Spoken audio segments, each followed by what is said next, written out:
All right. Thank you so much for coming. I'm so happy to be here. I love teaching. If you've noticed in my background a little bit, I'm a teaching fellow here at Harvard University Extension, and I love getting up in front of people and teaching people new stuff and getting them excited about something that I geek out on every day. So with that said, Hunt, I got chalk. For emphasis, some of the best conversations start out with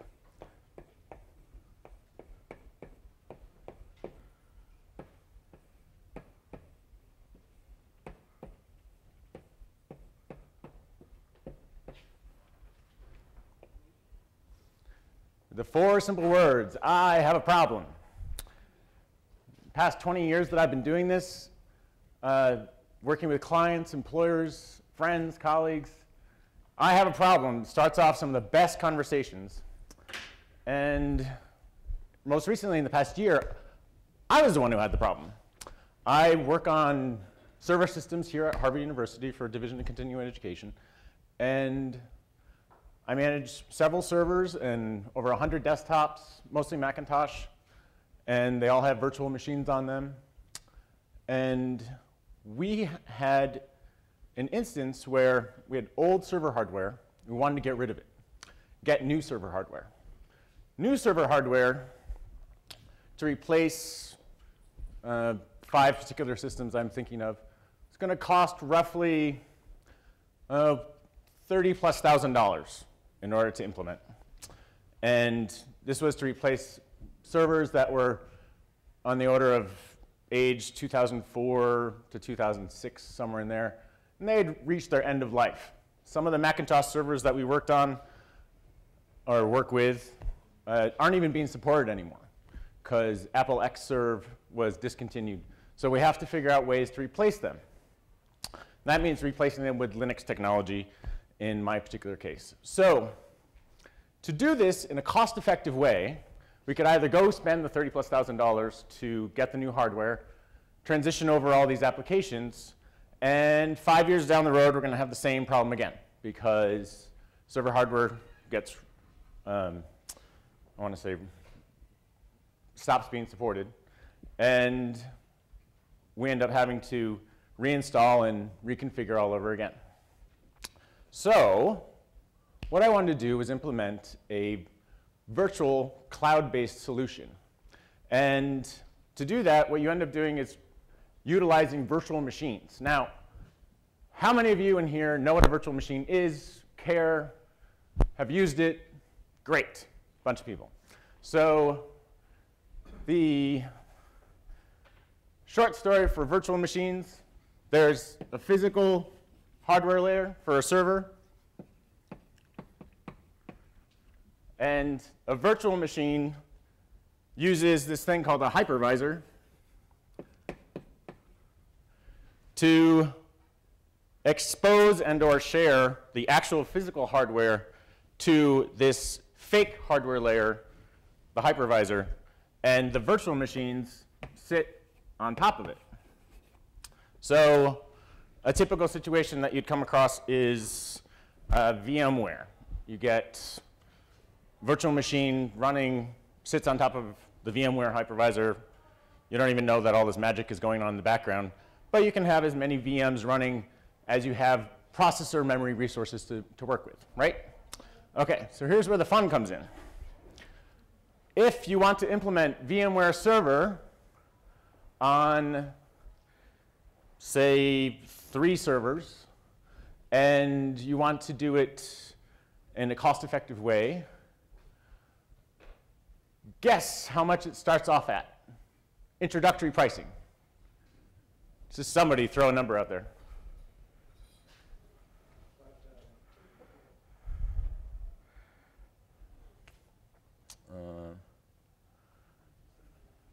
Do you mean I still need a number? Oh, for what? Oh, guess, yes. You can throw out a guess. $10 million. $10 million. No, actually, it's $560 a year for 3 servers. That's a start. Now, how much do you think, if you want to make that thing high available, and redundant and have it run 24/7 and not stop no matter what? How much do you think that number is going to go up? Scalable charging. Scalable charging. Was up $5,000 per year. Now we're starting to get into some real numbers. This is good. Now, that's for three machines that can support up to several virtual machines per machine. Now, when you start to get into this, a sales technician eventually contacts you and says, oh, that's great, but you're required to have a subscription on top of that. So I've redacted a little bit of information in order not to share the complete quote. But that's an extra $4,000. So the numbers start getting higher. Now, I was thinking, oh, well, what's this cloud thing? We're potentially creating our own cloud with VMware. So if we implement VMware, we're looking at $10,000 a year, roughly, for the amount of systems that I need to support. And over 5 years, that's $50,000. You start looking around at Harvard University as a whole, and Harvard University spends hundreds of thousands of dollars a year just for subscription licenses for VMware. These are real numbers. Now, if you start to go down the popular road of Amazon EC2 Cloud, how much do you think it costs for one server storing 7 terabytes of data that you need to share around the world 24/7 in order to support, oh, I don't know, one of the largest distance education offerings on the planet right now? $12,000 to $16,000 per server a year.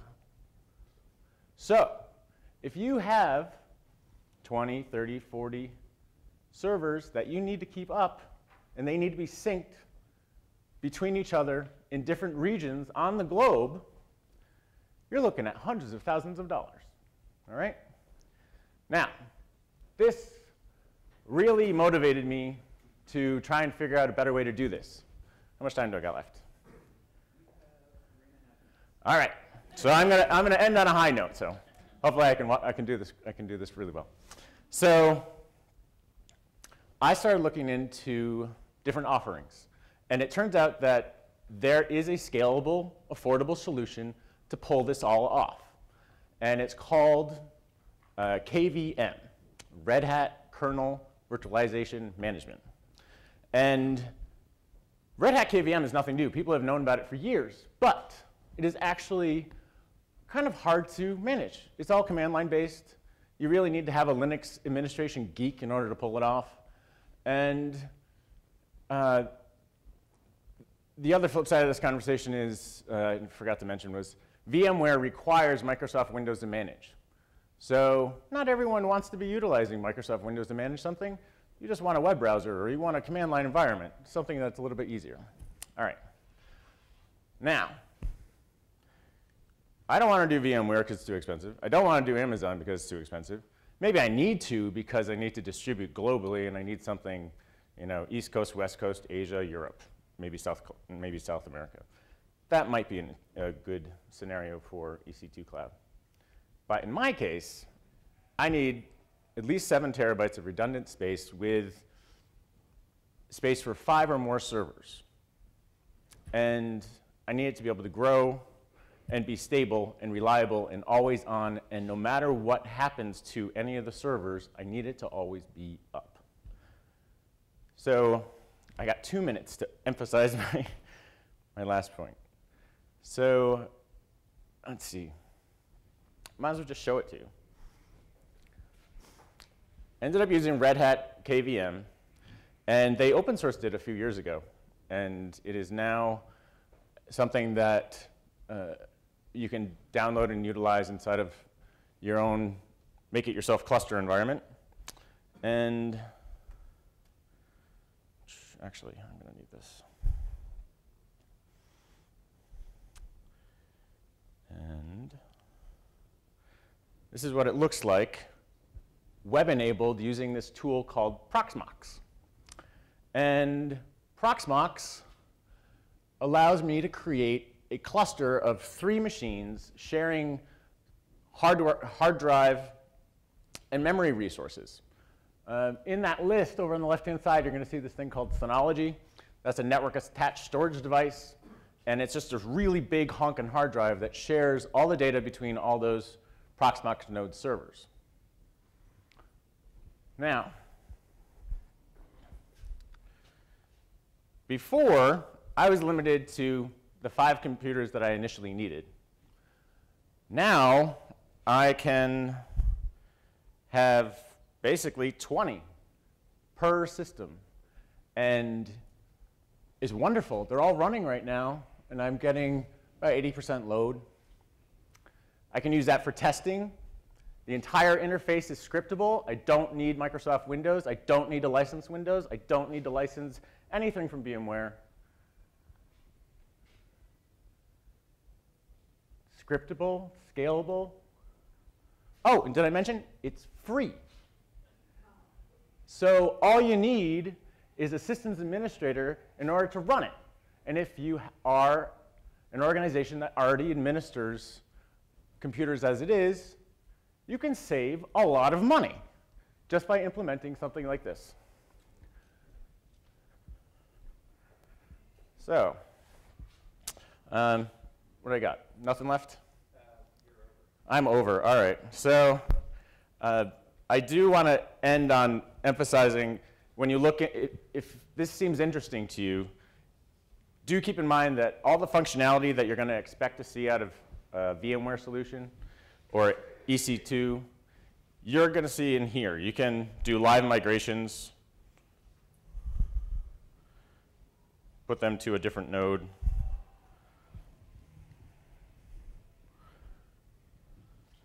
And you can have high availability, so that if any one of those Proxmox nodes over on the left-hand column has a network connectivity issue, a power issue, needs system maintenance, it'll automatically transition the VMware number, VM in this case 101, to another server with available resources, just like that. Maximum downtime, 1 minute. So, to wrap it up, I have a problem becomes I had a problem. And it's free, and I encourage all of you to use it. Yes, question? Hold on, can you hold on, please, for the microphone? But we're recording it, so.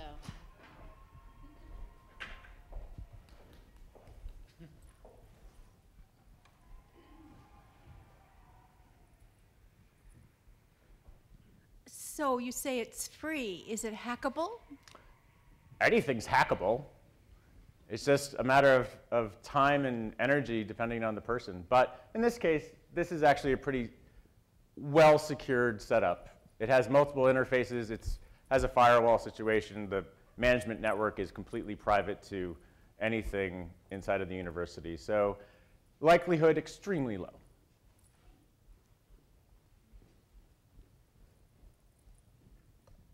Thank you. Have you looked at OpenStack? I have not. Different? Oh, you have not. I have not. Okay. And can you create Windows VMs because it's all Red Hat KVM? Oh yeah, these are all Windows VMs. Every single one of these right now. You can host Linux virtual machines, but each one of these is, I'll show you.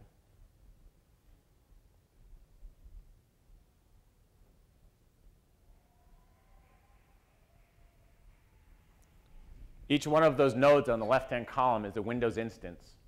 So you can have servers, you can have workstations, you can mimic entire fields of computers connecting to other servers and resources, and it's all scriptable.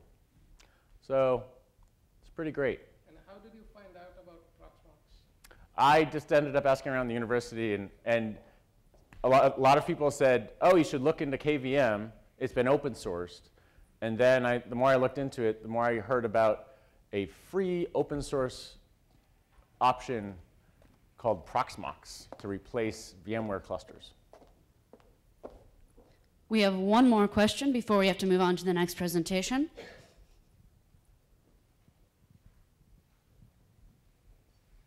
What are you running Proxmox on, and what is running underneath Proxmox to provide the computer resources?